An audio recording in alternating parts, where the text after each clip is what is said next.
Presented by Brothers Truck Parts.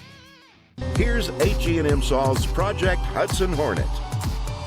Now, we've already rebuilt the carburetor in this car, and Cantor has sent us a dual diaphragm brand new fuel pump, okay? And the last thing we want to do is not check the fuel tank and contaminate our new parts with junk that may be in the fuel tank, right? That's absolutely true. And the other thing that we want to be able to check, before we go ahead and remove the fuel tank, you need to know how much fuel may be in the tank. Some tanks have a drain like we've got, and other tanks don't. And the best way to check it is to go ahead and to tap on the tank.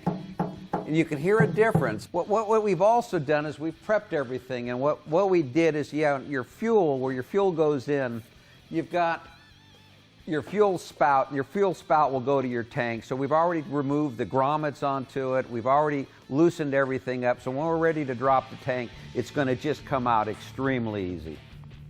Now, we did spray penetrating lube on this. This is the rear of the vehicle that sees a lot of road debris. And these straps, the studs on them, have a lot of exposed threads.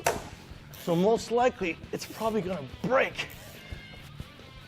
Okay, so the studs that hold our straps in place have captured heads on them, okay? And they're spinning. They're rusted. We tried to get them off with a ratchet. We're going to have to cut them off. We've already got one cut off.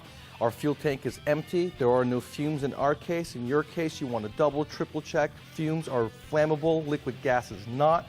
So you want to use a hair saw or something like that, okay?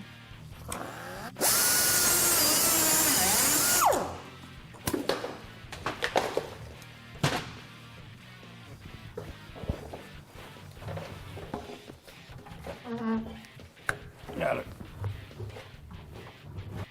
So we use the pick or any screwdriver, flathead, to knock the debris off of our sending unit. And that way we can penetrate the bolts with some penetrating grease because they've been in there for so long. And Doug's going to give you some good tips on how to approach a flathead or a Phillips head, later model year cars, this old, because there is a special way, and if you don't do it right, it'll cost you. Yeah, in the earlier cars, you're going to go ahead and you're going to see the flathead. So I've got a flathead right here, and what you want to do is to make sure that you push down on it. So I'm going to use one hand to push down, and then the other hand to twist. If you don't put down onto it, and it goes ahead and it starts to strip the screw on out.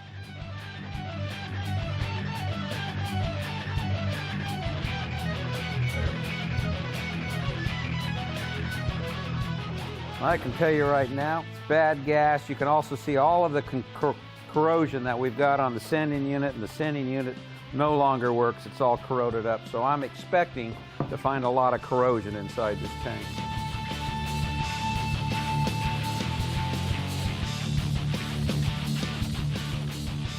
And that's exactly what we see.